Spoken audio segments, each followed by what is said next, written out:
Hey there, welcome. My name is Jessica Buchanan, and I'm a New York Times bestselling author, professional speaker, and founder of Soul Speak Press, a non traditional publishing company created for women who've been through something, now they know something, and they can teach us something. In Her Words is a podcast designed to support aspiring memoir authors on their writing and publishing journey. It's hard work, this writing and publishing stuff, and I want to empower you with encouragement and information so you can keep sharing your truth. So grab your coffee, your notebook, find a quiet space, and let's dive in. Oh, well, welcome back, everybody, to In Her Words. I'm excited to have you here with me and be a part of this conversation with Ruth Hetland, who is she's the OG for Soul Speak Press authors. And today we're recording this on March 4th, 2025, and it is the published date, the launch date of her solo memoir manifesto. And I couldn't be prouder and more excited for you, Ruth. Welcome to In Her Words. Thank you, Jess. I am so excited to be here. Mm. I was an OG of Yeah. Mountaintops and met you shortly before that, and I just am so thankful that that meeting happened. I know, me too. I mean, let's go back to the very beginning. We met when we were both doing a virtual retreat with being hosted by a woman who I was coaching at the time. And I was thinking about this morning. How like what I can't remember what your relationship to Dana is and how you knew her. Yeah, so she's pretty known in our community for nonprofit work. And Okay. I was working at a company at the time that built software for nonprofit organizations. So I reached out to her early when I started there to get some feedback on our CRM that we had. Okay. Um, And then I took a workshop from her that was about being on a board, like how to be a good board member. Uh-huh. And then I don't know, I started following her and her posts about, I can't remember what she calls it now, but her husband in recovery. So Oh yeah. yeah. Yes, that's right. They had a podcast. Hmm. Or like a YouTube channel. I don't remember. Daily Dose. That's Daily what. Dose, yes. Yeah, yeah. Thank you. Yep. So I was following that, and then she posted about this retreat, and I thought, well, it sounds like something. I mean, I've been searching for a while for something that Yeah. felt more meaningful. So that kind of spoke to me, and I looked into it and signed up. And honestly, just for the first day and a half, or for the first day at least, I was like, is Jessica here because she's coaching Dana, or is she like a Oh full no. participant? No, and not that you were doing anything, but Uh-huh. I knew she was. I think I knew she was being coached by you. So Mhm. yeah, but yeah. No, I was totally a participant, which I like never get to do on anything. And I that was it was really cool. A friend came over and we were hanging out and doing the retreat together and and I remember when you reached out to me several months later, I was like, "Oh, that's fun." And here we are. I mean, years later, and you are a two-time published author now. And it's interesting because when you talk about finding something more meaningful, let's talk about of course I want to talk about writing and the book and the concept and all of that, but let's talk about that in terms of like the context of finding something more meaningful in what you're doing now. Um, yeah, it's been kind of a crazy path. Yeah. So yeah, we met in that retreat. Mhm. I thought that your idea for this anthology sounded like a good idea, and I was going to follow you and kind of keep an eye on it, and then probably buy the book and read it. And then I started following you. I listened to your book, Impossible Odds, and then I don't know. Every time I saw a post from you, I thought maybe there's something that I should talk to her about. So Mhm. I did reach out, and um, yeah, that was a very scary experience because I was sharing two things that I had not shared publicly, really. One, I had for all my childhood pretty much avoided my uncle, who Mhm. I called my creepy uncle. But Mhm. I had some scenarios where, I was left in icky situations with him and he took advantage of those. Nothing like rape, but and my chapter is called Nothing Really Happened, because that's how I felt the whole time I was growing up, is that nothing really happened, but something had. Yeah. Um, so, and then our house was always a disaster or a mess. I didn't know what it was back then, but now it's a hoarder house. Yeah. So I knew that. So those two things were stories that I had hinted at with certain people close to me, but I'd never told anybody, and I had never gotten into any details. So Hmm. I think you were the first person I shared all those details with. Hmm. Um, so thank you. Um, but I don't know, I really leaned in during that process to becoming more open and vulnerable and resilient, and really understanding that, we were in a group of 24 women, and it was awesome having that group around me when we were launching, because it was still, even at that point, scary, even though I'd shared it with several people before that. So Hmm. just knowing I had that support group backing Yeah. me was wonderful. Um, and then I didn't want to stop working with you, so I joined your collective, and we worked on reclaiming something for 3 months, and on our third month it was reclaim your purpose, which again really spoke to me. I just, like I said, I'd been looking for something, maybe like something, I thought about doing something in nonprofit, because, and I'd been volunteering a lot, but just what I was doing, I was enjoying leading a team, but I wasn't really enjoying building a product, which is what my focus was.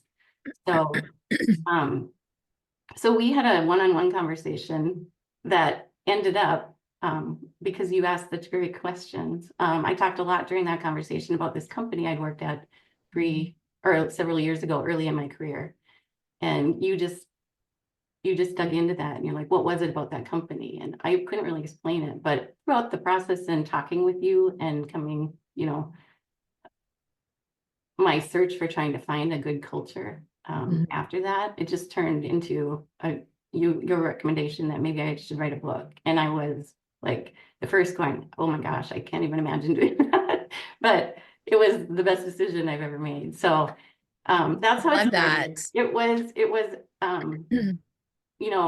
your focus is Memoir Manifesto. So I Mhm. think because of this book, it's a little different. It's a Memoir Manifesto slash leadership guide. So Yeah. I think it took a while for us even to get on the same path about what we were building. You were super helpful in, getting me back to Memoir. But then I think it turned on to this, I don't know, it turned into this really cool thing. It But is so cool. right before we started working on it, we had just signed the contract, and then I got laid off for my job. So I really just, I kind of, I don't know, I wasn't expecting to be laid off, but it was almost a blessing in disguise. I looked for a different role for quite a while. Maybe I was too picky, but I was looking for the right place and just didn't find it. So now I'm kind of looking at doing something different with my books. So Okay. more focusing on that resilience piece, Yes. building strength and through connection. So, Mm. because both of the books kind of have that underlying theme. Yeah, absolutely. Wow, it has been a journey, Yes. right? Yeah. So tell us a little bit about the book and about you created this framework, which I personally love. I think it's the teacher in me that like geeks out on stuff like this because it's so tactile and tangible for people. So it's easy for them to remember, which I think makes it easy for them to take away and to apply to their situation or their lives. So talk to us a little bit about that. Yeah. So I knew I wanted it to be about how to build a good culture. So I was like following certain people on LinkedIn or Leadership First and grabbing a bunch of quotes. I didn't really know what the book was going to end up being, but um, I don't know. Somehow it came into my head that I wanted it to be, well, the title first, Invisible to Invincible, came out of, I think, that if not the layoff, um, the invisible part, I think, came out of the layoff piece. Yeah. And we started Yes, building that because you after. share very Yeah, candidly about how callously you were laid off and how, right. that I think that that's a normal occurrence in corporate spaces. And, like it was heartbreaking to sit here and listen to you retell it and to work through that. And you did a really good job of capturing that moment, that invisibility. But then how do you go to invincible then? Right. So I knew I didn't want the book to be about, all the bad. I wanted it to be a rising thing. Yes. So that's, I think, how I came up with the strong Mhm. framework. So I Googled all kinds of words that I could like, I knew there were certain themes that I wanted to cover in the book. So it turned out I kind of grouped all those themes into these 6 items, these 6 goals. So, Mhm. and and then came up with a word and a goal name for each of them. So they spell out strong, which I think is really fitting with the invisible to invincible theme. Yeah. Do you want me to go into what each Yeah, of them please is? tell us a little Okay. bit more about them. I love it. Okay. So the first one is called study, get to know your team. So that one is all about just making sure that you take time to learn about them as people, not just your employees or people who report to you.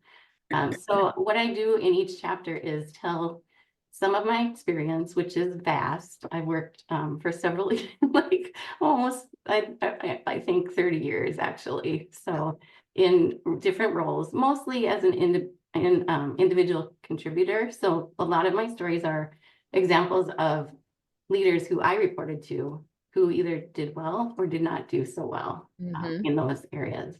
So the first one, study, get to know your team. The second one is trust, let your team know you. Now, this one is kind of my dedication to you because you were the epitome of trust when we were working on the anthology. So there's a lot about my experience about the anthology process in that chapter. And then, my getting over my fear and shame of those 2 stories that I hadn't talked about and sharing them. And every time I shared them, it got easier. And now I just can talk about it without, feeling any of that. So it's wonderful. So Yeah. there are examples of, different people being vulnerable, you being vulnerable, and listening, helping me be vulnerable. So Yeah. that's trust. Just, and then, some snippets of well, it's pretty much that chapter, Yeah. the Yeah. anthology. Yeah. The next one is reinforce, let your team be themselves. So there I focus a lot about, I think we focus too much on weaknesses and what people aren't doing right. So Hmm. I wanted to really drill into strengths. And so I talk about the Clifton strengths and my strengths and really understanding what your team's strengths are and leaning into those and taking, helping your team use those strengths and not trying to change them into something that they are not. Yeah. Yeah. Um, the next chapter is optimize, let your team shine. So that one is about just giving them opportunities to be recognized by you, by others, really just giving them the stage and stepping back and letting them do their thing and be them in front of Hmm. other people. Yep. The next one is nurture, be your team's biggest fan. So that's all about appreciation and recognition. And so examples from my past about feeling appreciated and recognized, and then some ways that I did that as a Yeah. team leader. Absolutely. And the last chapter is gamble, which you were like, what is that word? Like, what is this word? I'm like a word nerd and I have never heard this word before. And we had I a we think had a go we had a back and forth on that. we did. And I didn't know what it was either. I looked for something about having fun with because so it's gamble, have fun with your Yeah. team. Yeah. So we wanted something to be fun Yeah. and had to start with G because that's what my framework was already built around that. So I'm like, what word starts with G that means have fun? Well, that one popped up and I'm like, well, whatever. I guess but now I love it. I I absolutely know love it's super fun. It's super yeah. So fun. in the beginning of each chapter, there's a definition section that Uh-huh. defines each of these words, primarily because you knew people would need that for Yeah. gamble. You don't Yeah. have to go get a dictionary and look it up. Yeah.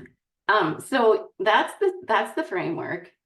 In each of these chapters, I talk about superpowers, and what I call superpowers are soft skills because people call soft skills sometimes weak, or I mean, I don't like that they're called soft. I Hmm. really do feel like there's superpowers that not everybody has or project uses. Hmm. So I have, throughout my stories, I have examples of how to use these superpowers or how these superpowers were used with me or by me and or were not. And then Hmm. at the end of each chapter, there's a summary of a table with each of those superpowers that were demonstrated in the chapter with an accompanying activation section for each superpower there. So right away, people will be able to see like how I activate my superpowers, and then they can take that right away and start using them themselves. That was your idea, that superpowers table and the Love activation. a table. And then, Well, yes. And my personal favorite, I feel like you're going that direction, right? yep, the reflections. Well, that I wanted to talk about that first. So Okay. each chapter also concludes with a set of questions, 8 questions. Some of them are repetitive, but some of them are unique to that chapter. Just really to get the reader thinking about how to use those, how to implement that goal or Yep. how to use those superpowers. Yep. And then I think you were going for the comic book. Yeah. Um, so each chapter also ends, each of these strong goals chapters, each ends with a comic book, comic strip. So Yeah. it's a continuing story that starts um, in the introduction of the framework, and then it builds as you go through. The comic strip idea was your idea, and then I was like, while you were talking about that, I'm like, I think I might know somebody who might want to work on this, because I was laid off with a couple of my team members, and one of them was our UX UI designer, and he's very creative. So I reached out to him and asked if he wanted to work on it. He had found a job already, but he was, excited to do this. So Yeah. his first idea, I don't know if I told you about this, but his first idea was some kind of cat cafe where there'd be cats running all over the place. It didn't feel Uh, quite okay. what I was I looking mean, for. I love a cat cafe, but So so I kind of said, well, maybe let's let's, workshop this a little bit. yeah, let's work on this a little bit. And then he came back with I can't remember the play. Let me look it up. I haven't got my book yet. I'm waiting. I didn't get an Oh, advance copy this time from Ingram for whatever reason, so I had to order it on Amazon like all the regular oh, people. I could have ordered you one. Pleasant Place Studios. So that's the theme. That's the place where they work.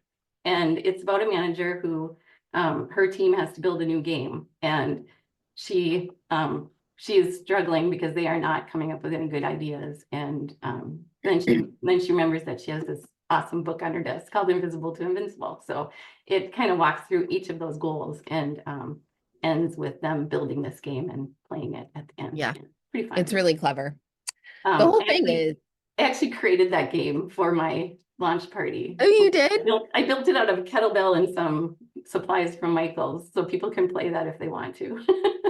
Oh, that's so great. I mean, you're so good with themes, Ruth. And I think probably from my teaching days, I just love themes, right? So I love how it all came together. I mean, I've seen you post pictures of you in a superhero outfit, which I think is so awesome. Yeah, So, I'm I wearing mean, that. just, I'm wearing yeah, that at the launch party. I love it. It's so great. Oh, and the other part of the book is two of my first two direct reports. So as a new team leader, these two learned with me, helped me learn how to be a good leader, and they wrote the foreword for the book. So that's Yeah. pretty meaningful. So I give my team members and my teams,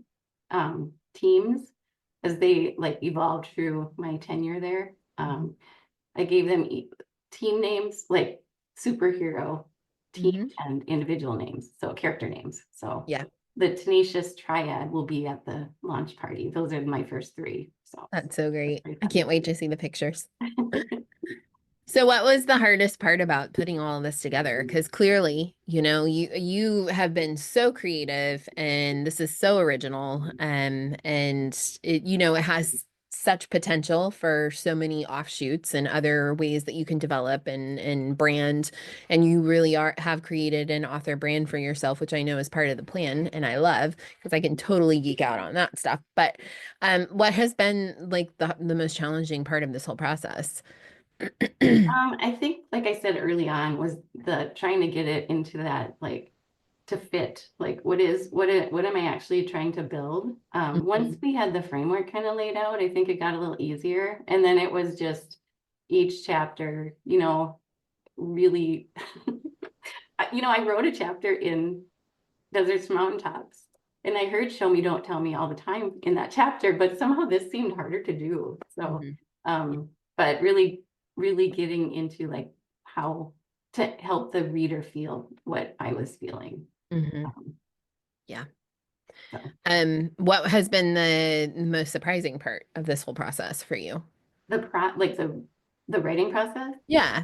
um, maybe surprising isn't the word, but rewarding, I think, is just, Mhm. all the encouragement from people who really are on board with how soft skills are superpowers and not weak. And we need more leaders who lead with empathy and who are kind and who have compassion and who want to build up their team and Yeah. worry less about. I mean, the the results are going to come by having a good, solid team, a strong team who you all rely on each other. And I really felt that from my team. And it sounds like there's a great market for that advice out there. So Yeah. uh, yeah. Right. So what are your hopes for this? I feel like writing a book and putting it out into the world is kind of like having a child. Like it has its own journey once you get it to that point. I mean, you can guide it and support it, but it's ultimately going to do what it's going to do. So, but still we can have hopes for how we see it all playing out. Like what do you hope? What do you want? Yeah. I want it to do well and to be